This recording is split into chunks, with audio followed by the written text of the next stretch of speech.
Baik, Assalamualaikum warahmatullahi wabarakatuh. Perkenalkan, nama saya Mauludia dari Prodi Manajemen Dakwah kelas 4A. Di sini saya akan menjelaskan mengenai zakat. Teman-teman sudah mesti tahu kan, zakat itu merupakan salah satu rukun Islam yang ketiga. Nah, adapun pengertiannya, secara bahasa, zakat berarti tumbuh, numu, dan bertambah ziyadah. Jika diucapkan zaka al-zar adalah tanaman tumbuh dan bertambah jika diberkati. Kata ini juga sering dikemukakan untuk makna toharoh, suci.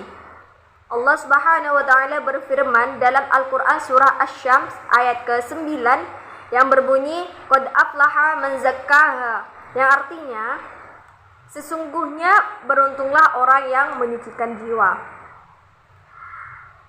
Sedangkan arti zakat menurut istilah syariat Islam ialah sebagian harta benda yang wajib diberikan orang-orang yang tertentu dengan beberapa syarat, atau kadar harta tertentu yang diberikan kepada orang-orang yang berhak menerimanya dengan syarat-syarat tertentu pula. Nah, timbul nih pertanyaannya, apa saja sih Kak macam-macam zakat? Nah, perlu teman-teman ketahui bahwa zakat itu dibagi menjadi dua. Yang pertama zakat fitrah, yang kedua zakat mal. Nah, zakat fitrah wajib dikeluarkan bagi setiap umat muslim menjelang Idul Fitri pada bulan Ramadan. Sedangkan zakat mal ialah zakat kekayaan ataupun zakat harta yang harus dikeluarkan dalam jangka 1 tahun sekali yang sudah memenuhi nisab, mencakup hasil perniagaan, pertanian, pertambangan, hasil laut, hasil ternak, harta temuan, emas, perak, atau hasil kerja seperti profesi seperti itu. Nah, adapun orang yang berhak memberi zakat itu disebut dengan muzaki. Menjadi muzaki apabila sudah memenuhi persyaratannya. Yang pertama Islam, yang kedua merdeka, yang ketiga harta milik sendiri, yang keempat sudah mencapai 1 nisab, yang kelima sudah genap 1 tahun. Di dalam Al-Quran surah ke-9, yakni surah At-Taubah ayat ke-60, ayat ini akan menerangkan tentang orang-orang yang berhak menerima zakat atau yang disebut dengan mustahik zakat. Ada 8 golongan. 8 ini ketika disebutkan oleh Allah Subhanahu wa taala dalam Al-Quran dibuka dengan kalimat innama. Innama shadaqatu lil fuqara. Innama itu disebut dengan adatul khasri, huruf yang membatasi hukum. Jadi kalau satu ayat dibuka dengan kalimat innama, maka hukum ayat itu hanya berlaku, informasinya diikat oleh ayat itu saja, tidak boleh keluar dari hukum ayatnya. Allah menyebutkan innamas shadaqatu. Terjemahannya, zakat itu hanya boleh dikeluarkan pada golongan-golongan berikut.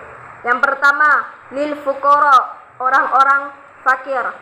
Yang kedua, wal masakin, golongan orang miskin.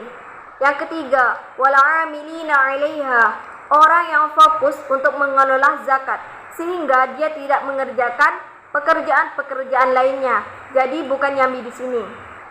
Kemudian wal mu'allafati qulubuhum, orang-orang yang baru masuk Islam sehingga dibantu dengan zakat supaya dapat kenyamanannya dalam keislamannya, atau orang yang belum masuk Islam tapi punya ketertarikan pada Islam. Dia sering baca tentang Islam, dia sering ikuti ceramah tentang keislaman, dia sering tanya-tanya. Teman-teman boleh memberikan bagian dari zakat berupa fasilitas-fasilitas tertentu, buku tentang Islam, majalah tentang Islam, yang membantu dia menguatkan keyakinannya terhadap Islam sampai dia mengucapkan syahadat. Kemudian wafir riqab, perbudakan. Sekarang sudah tidak ada lagi perbudakan. Dulu zakat diberikan kepada perbudakan supaya mengeluarkan manusia dari perbudakan, bukan untuk meneruskan hukumnya. Yunani ada perbudakan, Romawi juga ada perbudakan. Ketika datang Islam, perbudakan itu akan dihapuskan. Makanya muncul beberapa hukum-hukum turunan untuk melepaskan nilai-nilai perbudakan. Di antaranya zakat. supaya diberikan bantuan-bantuan itu untuk membebaskan manusia dari perbudakan. Boleh dia dibeli dari situ. Hilangkan, bantukan dia, tepikan, sehingga keluar dari hukum-hukum perbudakan. Ketika seorang tuan merdeka menikah dengan budak, maka dalam hukum Islam anaknya jadi merdeka. Status itu sengaja diberikan supaya melepaskan turunan perbudakan dari situ. Sehingga Islam datang, perbudakan pun hilang. Kemudian wal gharimin, orang-orang yang punya hutang. Wa fi sabilillah dan wabnis sabil. Pertanyaannya, boleh tidak membayar zakat kepada selain golongan ini seperti anak yatim ataupun yang lain sebagainya? Jawabannya tentu tidak. Terkecuali anak yatim tersebut masuk ke dalam golongan fakir maupun miskin, seperti itu. Mungkin hanya itu yang bisa saya sampaikan. Kurang dan lebihnya saya mohon maaf. Allahumma fi'ila aqwamit thoriq. Wassalamualaikum warahmatullahi wabarakatuh.